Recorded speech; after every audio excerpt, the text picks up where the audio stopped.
Hey kids, welcome to section 6.1, credit versus debit.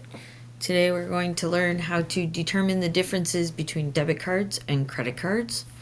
And so I want to ask you, when do you use a debit card versus a credit card? Do you have a debit card? Do you have a credit card? Do you know the difference? Do you know when to use which one? That's what we're talking about today. So first, not really any vocab yet. That'll be in the next section. But let's talk about the difference between do I need a debit card versus do I need a credit card. So, do I need a debit card? Do I require cash on a frequent basis? Do I often end up spending more than I should? Think of a debit card as like your cash. You can only spend what you have. Your debit card will only let you buy stuff that you have money to cover in the bank. Versus a credit card, do I have a good control over my finances? Do I want benefits coming along with my card? Do I want to build up my credit history? This is a credit card is useful in a situation where maybe you don't have the money right now, but you're going to have the money at the end of the month. Or maybe you want to start accumulating free stuff as you're purchasing your own things. Those rewards come with a credit card. So, a credit card versus a debit card. Here's some more stuff. So, on the left is a credit card, right? So, the credit card is tied to funds borrowed from a financial institution. Basically, in a credit card, you are borrowing money against a company to buy stuff. And then eventually you have to pay the company back or the credit card back. So, you're borrowing money. Borrowed. Helps to establish good credit or improve a credit rating. Once you are 18, that's when you can usually get a credit card, is at 18. Once you are 18, get a credit card. Once you start paying it off, then you'll earn credit. Once you earn credit, you accumulate something called a credit score, and the credit score, the higher it is, allows you more flexibility in borrowing money and paying it back at lower rates. Accrues interest if payments are not made on time. This is how people go into debt. They don't pay their bills back on time, which means the credit card company says you have a late fee, and therefore they owe even more money on their credit card, and then they don't pay it all off, and then the next month they buy more stuff, and the cycle continues. Offers the ability to earn rewards or perks tied to spending.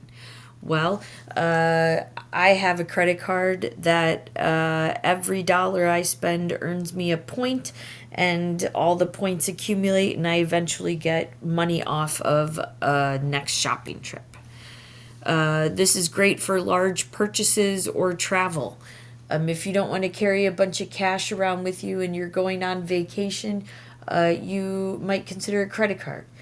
Different places nowadays are getting away from cash and are only accepting credit cards. So, something else to consider.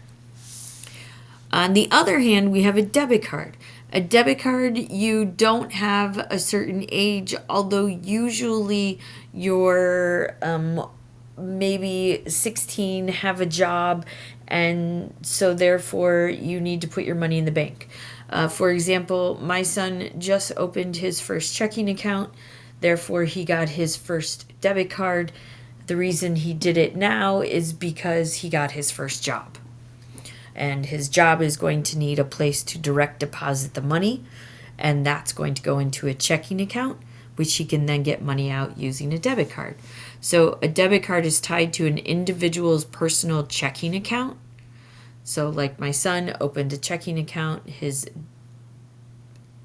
check is going to be direct deposited, and then he can go to the ATM and he can take out cash.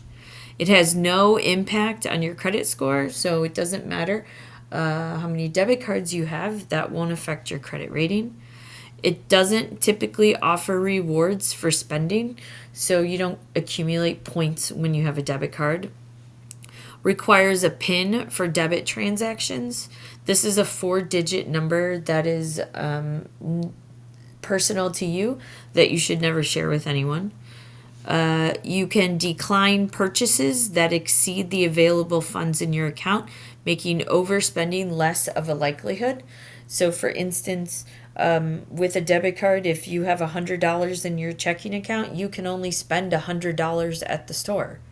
If you have a credit card and you have $100 in your checking account, you can spend whatever your credit limit is for a credit card. And the last, debit cards are great for day-to-day purchases. They're not big purchases, they're small, normal purchases. And then when you get your big purchases, you put them on a credit card.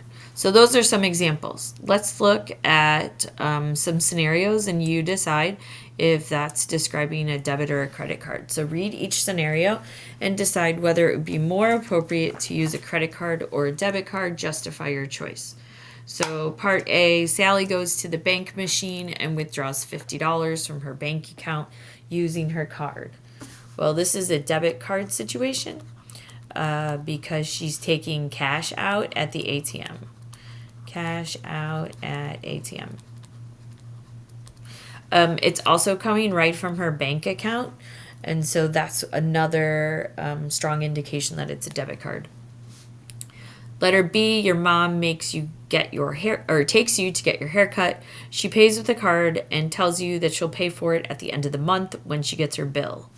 So end of the month, that's going to be a credit card. So anytime you're waiting to pay it at the end of the month, that's going to be a credit card. Now, when it says pay at the end of the month, that's not necessarily a calendar month. So it's not, January 31st, your bill is due, or February 28th-ish, your bill is due. It's whatever the date you started your account on is the date that it is due every month. So if you open your account on April 4th, your account is due then on May 4th.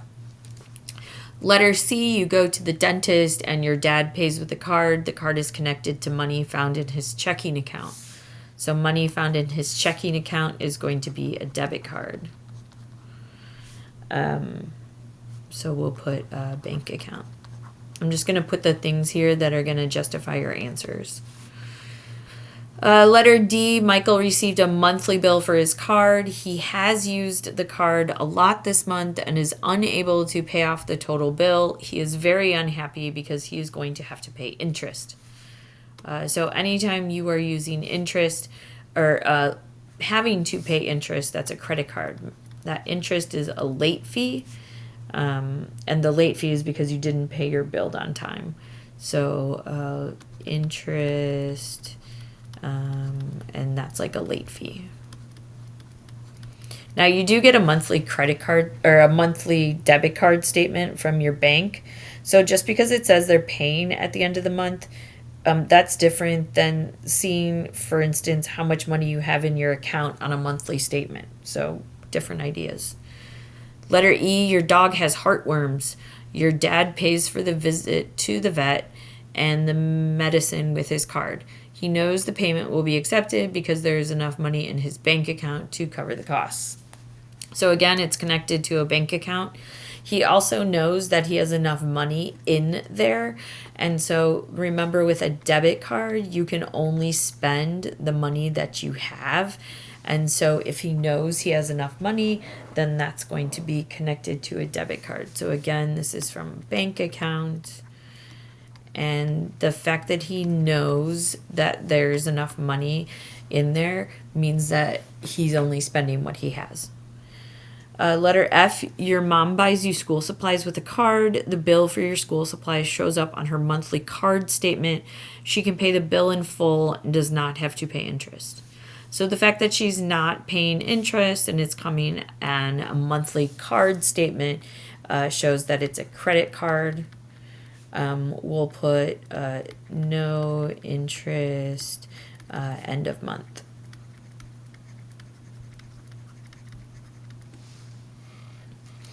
All right, let's see just a few more examples to make sure you understand the difference between credit and debit.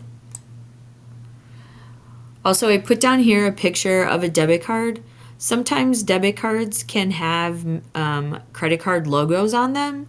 So down here is a debit card with a MasterCard logo, and here's a debit card with a Visa logo. You can also have a debit card with just debit on it.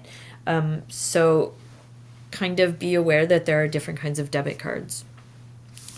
All right, same directions. Letter A, this card allows you to spend more money than you have in your bank account at a given time. Well, spending more than you have is a credit card. That's one of the joys of a credit card is you don't have to have money right away in your account. You can buy something later. So we're spending more money. So I'll put you can't overdraw a debit card. So therefore this has to be a credit card. Letter B, Jonathan buys a bicycle for $200. He has the money but doesn't want to carry that much cash with him to the bike shop. So this is going to be best as a debit card. Usually debit card is when you are normally paying something cash, not a super large purchase. Apparently to him, a $200 bike in cash is not a large purchase. So therefore, we'll say that debit card replaces cash. You can only spend how much he has. Letter C, when using this card, money is taken immediately out of your bank account. So immediately out of your bank account is a debit card. Again, a debit card is something that you pay right then and there. A credit card is when you pay at the end of the month. So this is taken out of account. We'll say bank account. Usually a debit card only goes with a checking account and not with a savings account, but we're only talking about checking accounts. All right, letter D, with this card, you may end up paying more for a product than the list price. Well, if you're going to pay more for a product, chances are you had to pay interest, which means you have a credit card. So remember, a credit card is when if you do not pay your bill at the end of the month, you will be charged something called interest, which is essentially a late fee. So we'll say interest is charged making product more expensive.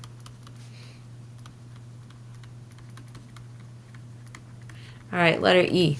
Mary is traveling to Corpus Christi for the weekend and doesn't want to bring a lot of cash on vacation.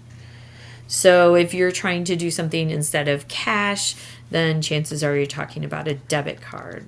So this is replacing cash. Letter F, Scott wants to buy the latest game system but doesn't have enough money in his checking account. So if we don't have enough money in my checking account, then we need to pay for it later, which means you're using a credit card. So not enough money. So credit allows to pay later. Allows you to pay later. Last one, G. This card makes it easy to overspend credit. The reason why it's easy to overspend with credit is because you can spend more than you have in your checking account, and therefore you tend to spend more because, well, you already don't have enough. You might as well keep spending. So credit allows you to spend more money than you actually have. More money than you may have. Personally, if I can't buy it, I don't put it on the credit card, but that's just me. All right, kids, that is the end of section 6.1. If you have any questions, please let me know. And as always, keep calm and keep trucking.